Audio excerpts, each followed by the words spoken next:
Using motorsport to help make ever better cars is core to our past, present and future.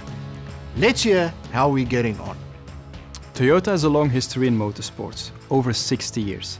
It started in 1952 after Kiichiro Toyoda declared, "With competition comes progress, as well as excitement amongst motoring fans." The aim of racing is not just to satisfy our curiosity, but rather to enable the development of the Japanese passenger vehicle industry. Those are today the guiding principles of Toyota Gazoo Racing.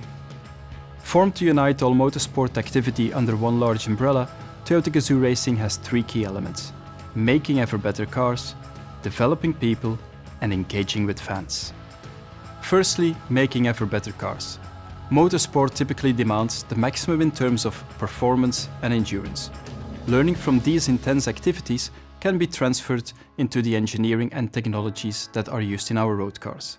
In terms of development people, you might be surprised to learn that many of the team members of Toyota Gazoo Racing come directly from regular engineering and development jobs.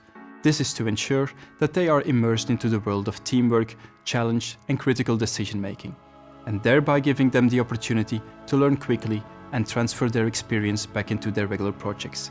Last but not least comes engaging with fans. The idea is to connect with people to share our mutual passion for motorsport. So what are the results? In the FIA World Endurance Championship, Toyota Gazoo Racing has won the 2018 Le Mans 24-hour. In the World Rally Championship, the Yaris WRC has won several rallies this season. In terms of road car development, we launched the Yaris GR-MAN in January this year. Next up is the Yaris GR Sport, which is launched here in Paris. Please refer to the Yaris module. And shortly after that will come the new Supra, a car the world is impatiently waiting for. For more details, please refer to the Supra module.